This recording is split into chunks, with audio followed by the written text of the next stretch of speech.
Now, let me shift gears a little bit, and Sure. this is funny, and talk about the challenge that still remain, and there are a few, to say the least. Climate change, in terms of the action, adaptation, and mitigation plans in Ireland. What needs to be done there? Where's the fault? Well, the Taoiseach himself, the Prime Minister, the Taoiseach, said that Ireland is a laggard on climate, and it still is. It hasn't changed. There have been minor things that happened, but as you're probably aware, that the adaptation plan and the mitigation plan are both disasters, and the Minister, who has now resigned, not on this matter admittedly, but resigned, so himself said the mitigation plan needs to be rewritten a year after it was published. So clearly the plans don't work, they're badly written, and they're not going to do the job, and we need something radical, something much more far-reaching and more deep thinking to be done to make sure that we do actually do what we need to do. We're actually emitting more than we're actually exceeding our targets at the moment, way above. We're increasing our emissions rather than decreasing them. So we're in a very bad place in terms of climate change. It is one of the reasons. I mean, one of the senses I have is that the fossil fuel divestment and the fracking were successful in part because they didn't impinge on the agricultural sector and a powerful lobbying group there. Climate change does in a serious way. Is that part of the reasons why there's less success in the climate change area than some other areas? I'd say that is a very good part of it. I mean, I think clearly agricultural emissions are on the way up, and the herd size is increasing, so it's bound to be on the way up. Admittedly, there have been improvements in the type of animals, so each animal might emit a bit less, but the overall impact of increasing numbers is increasing emissions. And then there are kind of attempts to kind of grope our way out of it by use of technology, so changing animals, changing in slurry spreading techniques, all this kind of stuff. But none of that's going to have a major impact. Over a third of our emissions are from agriculture, and it's going up. So that's one area. Having said that, I think looking at the media, looking at the farmers' media, there is a big growing recognition that this is actually a responsibility that they have to deal with. So I don't think that it's, whereas maybe 3 or 4 years ago it was a blank denial, or it wasn't a denial, but it was just a, no, we're the best in the world at producing beef and the most carbon efficient at producing beef, which may or may not be true, but it's irrelevant in a sense. So there was this whole idea of carbon leakage, where they would stop producing animals, but they would be producing Brazil, much worse, and rainforests being destroyed. All of which is true, but it doesn't still answer the question of what's being done here. So it was kind of, it was dodging the bullet, I suppose you could say. So I think there is a growing awareness in the farming community. I think I'm very impressed to see the formation of a new farmers' organisation, the Natura Hill Farmers, the Irish Natura and Hill Farmers Association, which is an association of small farmers who have decided they wanted to be on the side of nature, and they've 5,000 members already, and that's only in 2 years. So they're a growing influence. They're still small and they don't have much money, but they are a very outspoken group of people. I mean, compared to the IFA and the ICMSA, who get every time an animal is slaughtered, they get money. So obviously they have a vested interest in increasing the herd size. So there's a whole series of things that are happening there, which kind of are positive. Whether they're going to happen quick enough to do the necessary changes that we need to see, dramatically we need to see right now, is unlikely. But there is a shift. There is a shift of awareness in the farming community that there is a problem with farming, that there is a problem with climate, and that farming is impacting on that problem. And also the Climate Change Advisory Committee is becoming more proactive. Absolutely, yeah, and the EPA as well, to be fair to them. They've been very outspoken. Laura Burke from the EPA has been very outspoken about the crisis that we're facing, and the fact that action needs to be taken, and they clearly lay down the markers. This is where we're at. We need to do something about it. It's up to the government to do that, obviously. It's not their job. They measure the problem, they tell the government what the problem is, as does the Climate Change Advisory Council. They tell the government what the problem is, this is what you need to do. Government needs to act. Let's go back to where you started to go before I cut you off, and that's transport. Because obviously agriculture is about a third, transport is about 25%, roughly. Yeah, and interestingly, before we go away from peat, actually, peatlands are emitters of carbon because they've been drained. Burning peat is a major emitter of carbon because it's the dirtiest fuel that we... It's not a fossil fuel, it's the dirtiest fuel we burn. So if you actually reinstated the peatlands and stop burning peat as a fossil fuel, that would be equivalent to roughly the entire transport emissions overnight. As a storage? As a storage, but just actually kind of containing what's there and stopping the emissions that are coming out at the moment. Be equivalent roughly to the transport emissions. And it's not happening. Yeah. So why isn't it happening? Transport is clearly a big issue, and the current minister, as far as I can see, has done very little to change anything in terms of climate. And no further push for public transport much at all? Very little. I mean, if you look at the government's plan for 2040, leading up to 2040, there's a claim of 22 billion of that is going to be for climate mitigation. And yet, actually, when you look at it, there's also plans to build motorways in the same budget. This makes no sense at all. So there's a serious split personality going on there in terms of government. It is the one interesting thing about, because the two biggest are agriculture and transport. In agriculture, the solutions are problematic. I mean, there's not an easy solution there.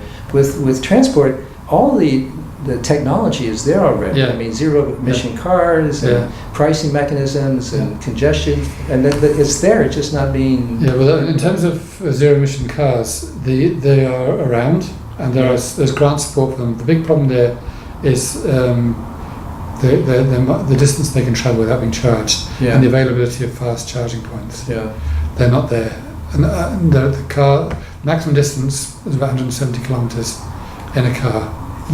Without charging. The charging points that are out there, there aren't enough of them, and there definitely aren't enough fast charge ones, and there isn't enough enforcement of the parking on them.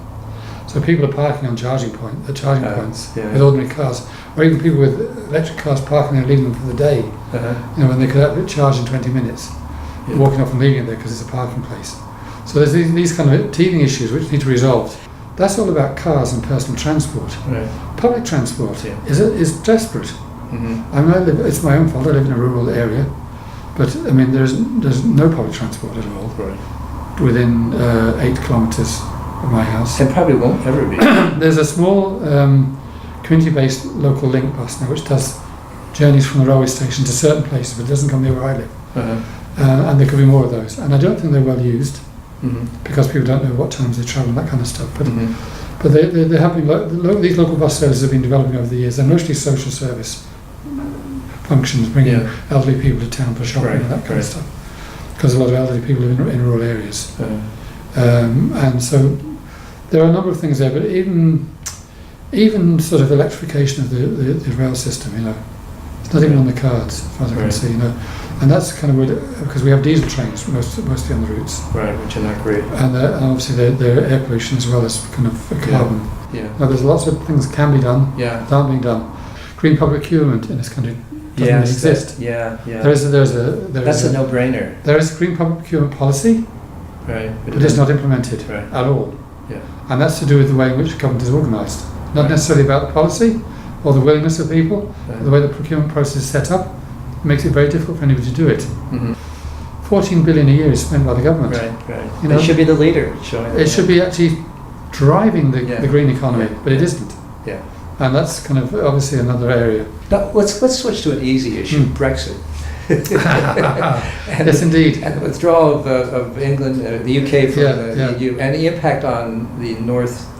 Well, the environment, the potential impacts on the environment are quite substantial. As you're aware, at the moment we share the same rules as Northern Ireland and the UK and the rest of Europe in terms of the environment. And we also have a thing called the Good Friday or Belfast Agreement, which has areas of cooperation on the environment in it. There's also funding, transboundary funding, which enables cooperation on the environment from the European Union as well. So there's a whole load of things there at the moment working towards a better environment. So one of the reasons the UK wants to leave the European Union is so it can do international trade deals with other people without the rules of the European Union impinging on that process. So the reading between the lines, that would suggest to me, well, get rid of the red tape. What is the red tape? One of the areas of red tape is the environmental legislation. So are they talking about reducing their environmental law as a result? And if so, what happens on this island, which is one island? It's one biogeographic unit. plants and animals don't see that invisible line across between the two areas. It's one place, and consequently, to actually suddenly change the rules at one end and have them at the other end different, it's going to create all sorts of problems in terms of enforcement. The environmental pillar has been working on the last 3 years in lobbying government and the European Commission and the Irish government, and working with our colleagues in Northern Ireland Environmental Link, on campaigning on Brexit. We've run a series of events on this. We were on a big conference in Dundalk there a year and a half ago. We've been to Brussels on field trips. We've lobbied, our colleagues in Northern Ireland are lobbying the British government, we're lobbying the Irish government, and jointly we're lobbying the Irish government, and the Barnier team, the Article 50 team. Our big argument, our big sort of story is this level playing field on the island of Ireland on environmental legislation, implementation, and enforcement. End of. That's it, and that's what we want to see happen. Let me kind of maybe finish with the issue of whether you think there's been a change. We've seen some of the advances, some of the kind of problems that remain. Do you think there's been a change in public attitudes in the last 4 or 5 years with regard to environmental issues, particularly climate change? I think in terms of climate change, absolutely. And I think also in environmental issues, I maybe because I'm inside the bubble, I think this, but if you look at the kind of amount of stuff that's out there at the moment, and I mean, even though our public media is pretty pathetic on terms of this stuff, the fact that the World Wildlife Fund has done this campaign recently on the wipeout of 60% of vertebrate animals on the planet, like it's getting through. People are realising that this is madness. I mean, most people, we don't actually know how many animals and plants live on this planet. We don't know how many species there are. There's all sorts of guesstimates. There's like 40 million, 2 billion. They don't know how many species there are, and yet we're wiping them out at the rate of 2 million species a year. The one thing that will take more time to get through is the idea of the connection between that and consumerism. It's beginning to happen in terms of plastics, and I think the interest in plastics is a very positive thing. People are beginning to realise the impacts of plastics in terms of the damage to wildlife, the damage to ourselves, the microplastics they're getting into our food chain, that we are now partly plastic ourselves, because we've ingested this stuff. Now this is like a big revelation for a lot of people. So that kind of awareness raising that's happening. What about the Citizens' Assembly too, which seems to be an expression of a growing recognition of the importance of climate change? Absolutely. I mean, that was an extraordinary thing. I mean, the Citizens' Assembly itself was an extraordinary creation, and I have to take my hat off. If I had one on, I'd take it off to the Secretariat of the Assembly, because they did an extraordinary job on every issue they had to deal with. And some of them were very much more contentious than climate change in terms of local politics and emotions and everything else. But the way they operate is they invited a range of people across the country from different age groups, different geographical backgrounds, different socioeconomic backgrounds. They got an external body to look at those groups of people and invite people on. They ended up with 100 people who were more or less random. And they would have had to, some of them might have known about the environment, some of them might not. So they were then asked the question: how can Ireland become a leader in climate change prevention and adaptation? And based on the Taoiseach's statement that we were a laggard, that was a big question. So these people then were given. There was a door open to the public, first of all, to make submissions to them on this question. So they got a lot of submissions, and a lot of them were quite detailed and lengthy submissions, including from the Environmental Pillar and some of our members. And the Secretariat then would kind of catalogue all this stuff and try and summarise it, make a summary document for the members of the Assembly, so they didn't have to read every single one. But they also gave them access to all of them if they wanted. So the members then read all that stuff. Deep immersion in the whole subject area. They were then invited. The members then invited experts to come and talk to them about different aspects. So agriculture, transport, all different aspects of the and then the general issue about the science as well. So they then spent, I think it was 3 full days in public session with these experts telling them about their stuff, and then they go into private sessions to discuss after each one. And at the end, they then decided what they wanted to vote on. So they then decided on the 13 areas that they decided to vote on, and they voted on them, and on all 13 areas they agreed, some of them 100%, some of them 80% and so on, but all the areas that they agreed to vote on, they supported one way or another in different degrees as being important things for the government to look at. Right. The net effect of that was the government then had to do something about it. Right. So what they did was they then set up, well, actually largely driven by the Green Party, to be fair, they set up then a Joint Directors Committee on climate action, which was to look at the findings of the Assembly, but also to bring in other people and ask them what they were doing about these findings. So there's an ongoing committee right now. They brought in ourselves first of all in the early days, the environmental pillar and other outside stakeholders. But actually, I think we were the only outside stakeholders brought in.